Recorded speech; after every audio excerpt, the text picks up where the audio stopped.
Today, Ukraine is forcing the Russian military into a new phase of this war, a phase of this war that is having immediate consequences for them. And this is all part of a bigger plan. This is part of a plan to make sure that Russia is unable to wage war. We see that Ukrainian drones are striking deep inside of Crimea, deep inside of Russia. And all of these things are exposing Russia's air assets. All of these things are making Russia ever less secure. Look at the recent strikes by Ukrainian drones at the Simferopol airport. 2 Russian helicopters destroyed. The losses were a Mi-8 as well as a Mi-24 attack helicopter. This is going to cut Russia's ability to lift, medevac, rapid deploy. But there's something else. This is going to cut Russia's ability to have connection with Crimea. Overall, we could say that the situation for the Russian military, it's horrific. Because the pressure on aviation becomes pressure on command. It becomes pressure on logistics. And we're seeing that the Russians, they're not handling that pressure very well. Because within the Russian military, things get far worse. My name is Jason Smart, and I'm a special correspondent for the Kiev Post here in Ukraine. But more than that, I am also a national security advisor. So what we're seeing right now inside of Russia is actually pretty incredible. Russia is struggling. Russia is having very big problems. Look at the breakdown just recently in the Kherson region. Russia's 24th Regiment opened fire on Russia's 127th Brigade.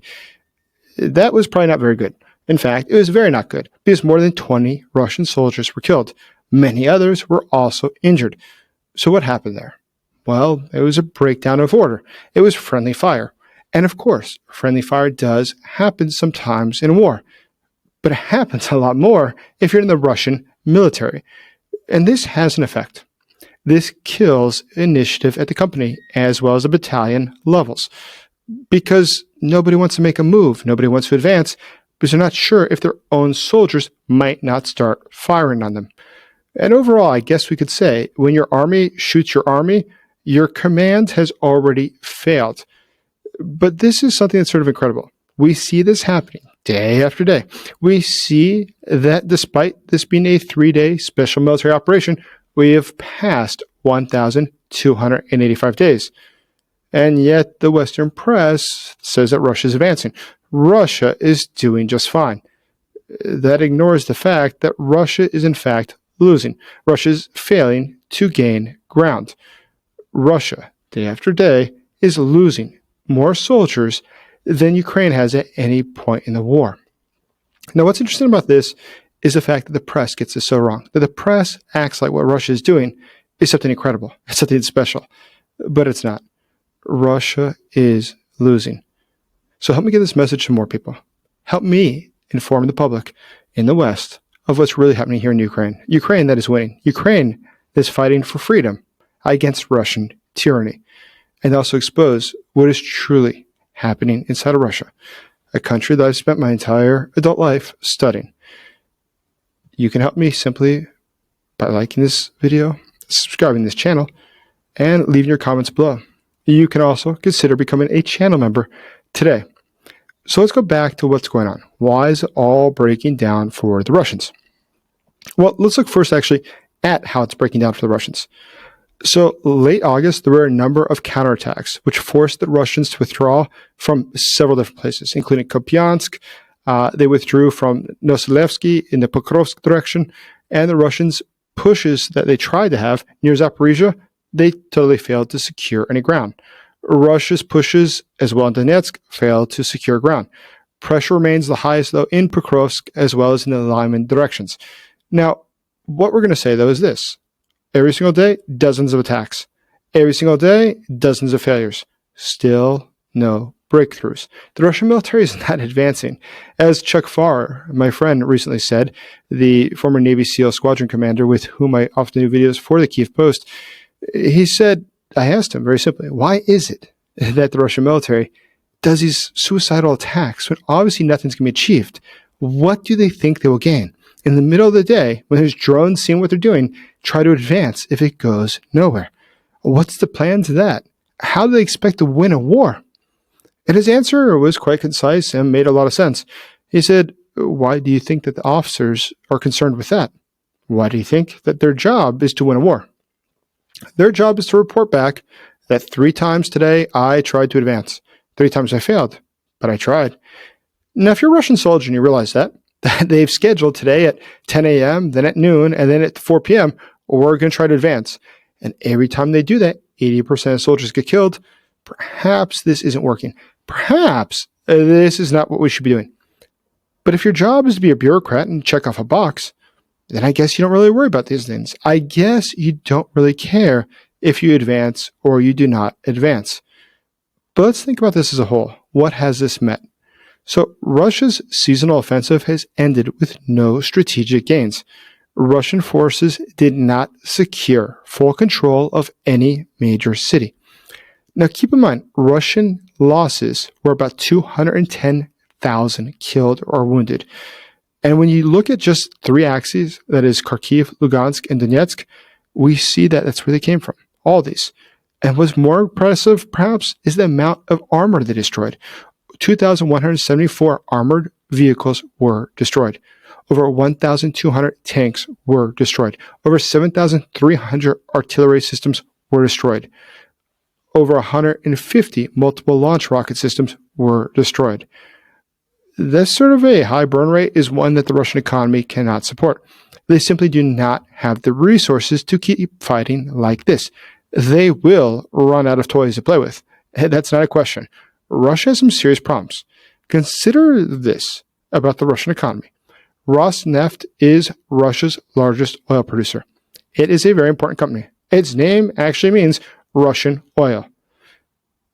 It is the very backbone of federal revenue in Russia. But its net profitability, it has reportedly fallen more than 68% in the first half of this year. What does that mean? Well, it means that lower oil prices are driving that drop. But lower profits, they compress taxes. They also compress dividends. Those flows, those monies, are supposed to finance the state. They're supposed to pay for this war. Oil is oxygen for the Kremlin.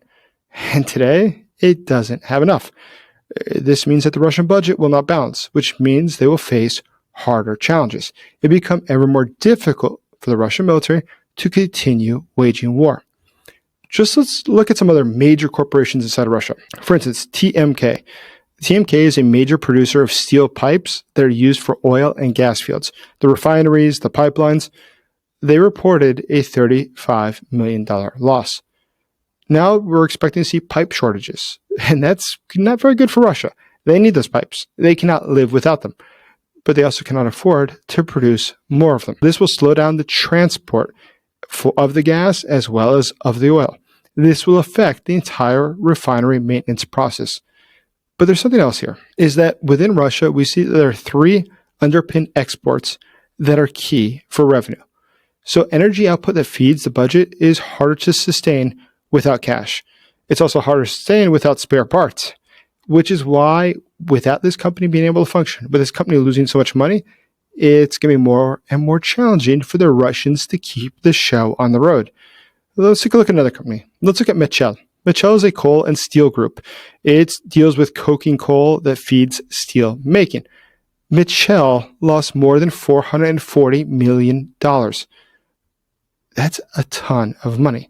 Losses at a coal and a steel supplier, that's going to affect everybody. That will hurt the construction, heavy industries, oil industry, gas industry, rail industry, you name it, they will be affected by this. The war economy depends on these inputs, but the rising costs, the rising debts are shrinking internal financing. There's less options for these sorts of companies. They're simply out of cash. They need liquidity to keep running, but they can't get the money together. MMK, well, it's one of Russia's largest steel producers. We could say that it's in fact a bellwether for industrial demand. MMK posted a negative cash flow of $53 million. And negative cash flow means that the core's operations are not self-funding. Let's look at a different one. Let's look at another company and see how it's doing. How about Severstal? Severstal is a major integrated steelmaker within Russia, and it's tied to defense-related, defense-adjacent projects and the entire sector of defense. Severstal now reports a negative cash flow of $320 million. That's a lot to be missing. This cash starvation, it is triggering quality degradation, but it also triggers delivery delays.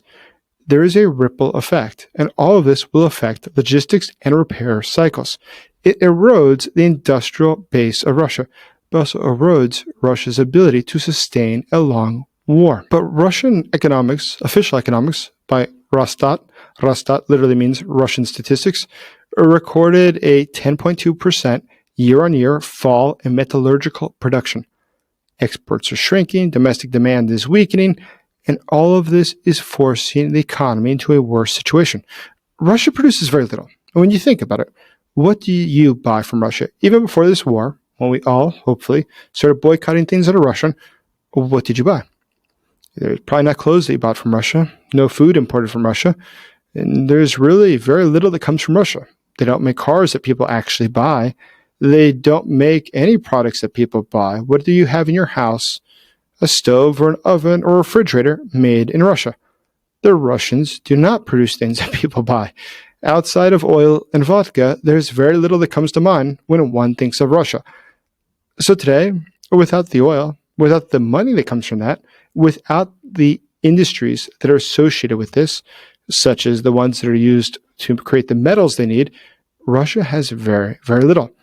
And that's why when we see the numbers are so gravely out of control, they're so very bad for the Russians in these key industries, it's a significant factor. Because Russia doesn't have other options. Russia doesn't have just 1,000,001 things it can export. It just lacks them. And that's why there's such a hope that right now, the new sanctions, hopefully, will come back into place. If the U.S. were to put these sanctions that the Senate has overwhelming support for on the countries that buy Russian oil and gas, it will change this war. It will end this war. Because if we are able to put sanctions up to 500% tariffs on any country that buys Russian oil and gas, that's a home run. That is something that Russia cannot survive. Russia will be in a very bad situation. And so Vladimir Putin today is traveling the world. He's trying to develop support.